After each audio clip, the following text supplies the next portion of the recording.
Salut à toutes et à tous. La section 6.6 est extrêmement importante, mais je vais jamais vraiment vous poser une question là-dessus. Ok, donc c'est vraiment une section qui est purement théorique, là, qui fait le lien entre les enveloppes linéaires, donc les sous-espaces de Rn, et les systèmes d'équations linéaires. Donc, il y a vraiment un lien très étroit. Puis vraiment, pour nous, surtout dans un cours appliqué, les systèmes d'équations linéaires, donc principalement utilisés dans des chaînes de Markov ou dans des modèles de Liontiev, lorsqu'on parle à des applications en économie, lorsqu'on utilise des systèmes d'équations linéaires pour modéliser les trucs, la plupart du temps, c'est utilisé pour modéliser des données qu'on a ramassées avec le temps. Puis bien sûr, les données, c'est toujours des choses qui sont imparfaites, donc qui contiennent des erreurs. Donc, trouver des modèles qui vont parfaitement refléter la réalité, c'est rare que ça va marcher. Donc, souvent, lorsqu'on a un modèle qui utilise des systèmes d'équations linéaires pour répondre à une certaine question, souvent, les systèmes d'équations linéaires induits par des vraies applications ont pas de solution, parce que justement, les données qu'on a ne sont pas parfaites. Par contre, ces systèmes d'équations linéaires-là qui n'ont pas de solution ont parfois une solution qui est idéale ou qui est la meilleure possible pour le système d'équations linéaires, comme le best fit, entre guillemets.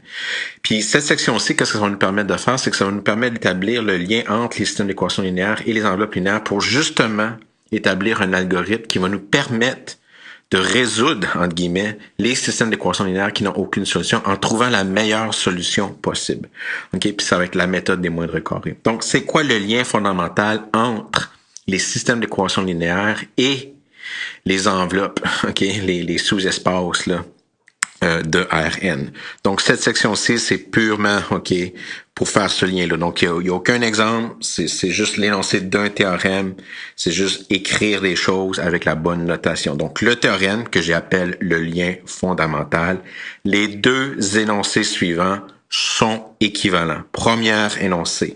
Le système d'équations linéaires, M équation à n variables, AX est égal à B, donc A est la matrice des coefficients, M ligne, N colonne, est compatible, donc possède une solution unique ou une infinité de solutions. Donc ça, c'est mon premier énoncé. Donc j'ai un système d'équations linéaires qui est compatible, okay? Donc il y a une solution, au moins une solution. Donc il peut y en avoir une ou une infinité.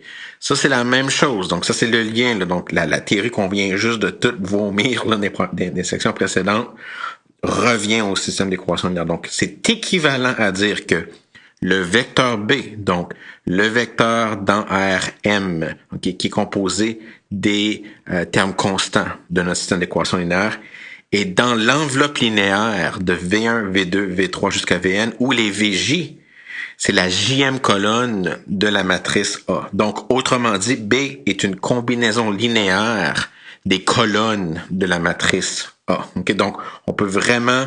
lorsqu'on se demande est-ce que notre système d'équations linéaires est compatible, ça revient à dire est-ce que les vecteurs qui proviennent de la colonne de la matrice de A peuvent être utilisés et combinés pour atteindre le vecteur B. Donc, c'est étrange, mais c'est vraiment flyé. Donc, c'est vraiment regarder un système d'équations linéaires du point de vue géométrique dans des dimensions supérieures. Donc, c'est fou, mais c'est extrêmement excitant. Okay, donc, la preuve, c'est purement de la notation. C'est juste réarranger là, ce qu'on connaît déjà, les anciens concepts, avec les nouveaux concepts.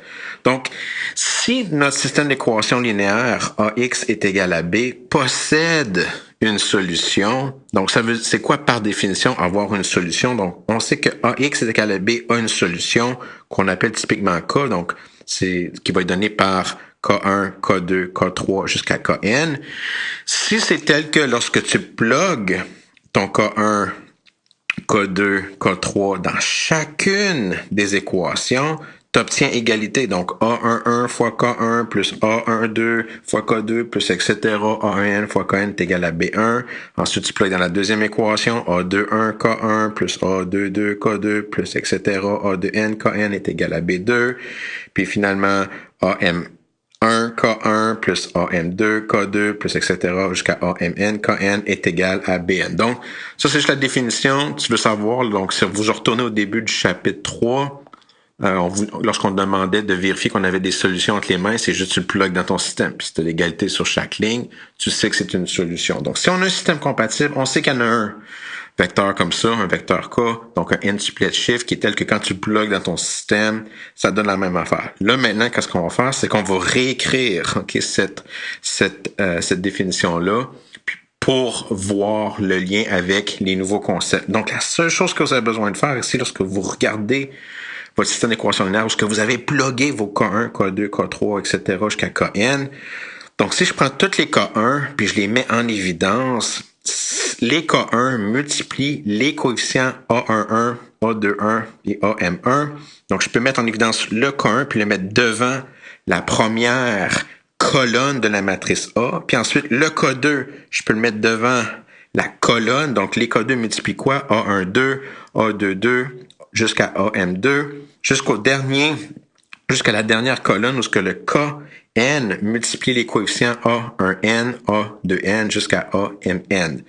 Puis lorsque je calcule, lorsque je substitue mes K1, K2, K3 jusqu'à Kn dans mon système, c'est la même chose que dire que K1 fois la première colonne, plus K2 fois la deuxième colonne, plus etc.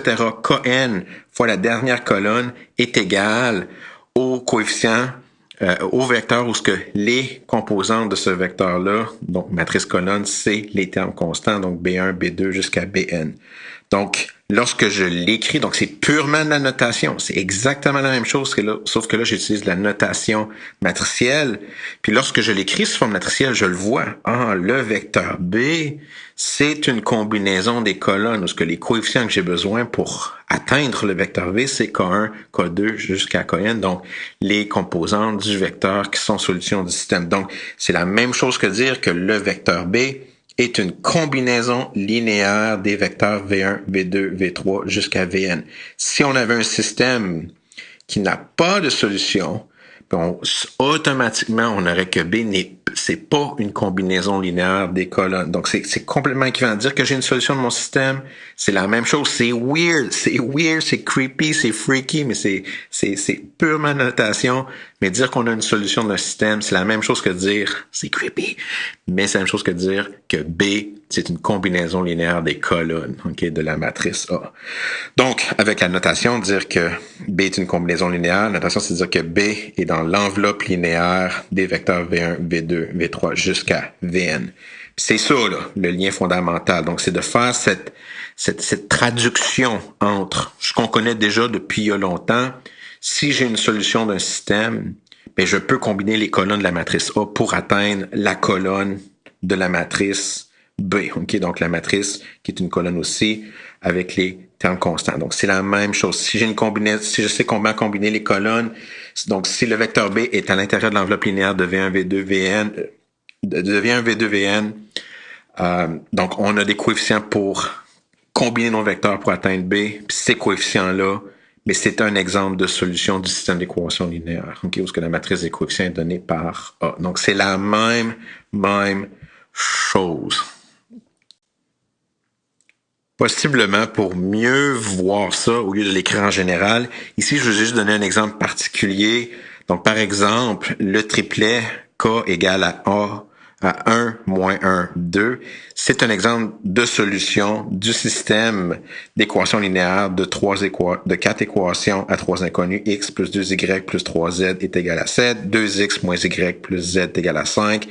X moins y plus z est égal à 4 et 3x moins 2y moins z est égal à 3. Puis si vous remplacez toutes les x par 1, toutes les y par moins 1, puis toutes les z par 2, vous pouvez voir que vous avez l'égalité sur chacune des lignes de ce système-là. Mais une autre manière de faire ça, c'est weird, mais une autre manière de faire ça, c'est prendre la première colonne de la matrice des coefficients qui est 1, 2, 1 et 3, donc les coefficients devant x. Si vous multipliez ce vecteur-là par 1, ensuite, si vous prenez les coefficients de la deuxième colonne de A, qui sont 2, moins 1 et moins 2, puis vous les multipliez par moins 1, Puis si vous prenez la dernière colonne de la matrice des coefficients de A qui est 3, 1, 1 et moins 1, puis vous les multipliez par 2, vous pouvez voir que vous pouvez combiner ces trois vecteurs-là dans R4 et retrouver le vecteur B, d'où les composantes sont les termes constants. 7, 5, 4 et 3. Puis vérifiez-le, sentez-le, allez-y, pluguez les X, Y, Z dans le système, combinez les vecteurs V1, V2, V3 avec les coefficients qui viennent de K, ça va vous ordonner B. C'est exactement la même chose. Donc, c'est ça le lien fondamental. Puis bien sûr, dire que B peut être combiné par V1, V2, V3, c'est aussi équivalent à dire que B est dans l'enveloppe linéaire de V1, V2, V3. Okay? Donc, c'est la même chose. Puis s'il n'y avait pas de solution, on ne pourrait pas combiner les colonnes de la matrice A pour obtenir la matrice B. Impossible. Donc, le vecteur B ne peut pas être une combinaison linéaire. Donc, c'est la même chose. C'est weird, mais c'est la même chose. Puis la raison pourquoi qu'on a fait 6.2 à 6.5, c'est pour faire ce lien-là. Que parler de solution de système d'équation linéaire, c'est la même chose que demander que le vecteur B soit une combinaison linéaire des colonnes de A. C'est la raison. Toute la théorie nous mène à cette partie-ci pour pouvoir avancer vers la grosse application de la méthode des moindres carrés. Anyways, digérez ça tranquillement, là, OK? Et on va commencer la plus belle section du cours d'algèbre linéaire. C'est pas la plus belle section d'un cours de mathématiques que vous allez avoir. Je vais pas m'enfler la tête, là, mais c'est fort. La méthode des moindres carrés, c'est fort. C'est vraiment fort. Anyways, sur ce, bye bye, là.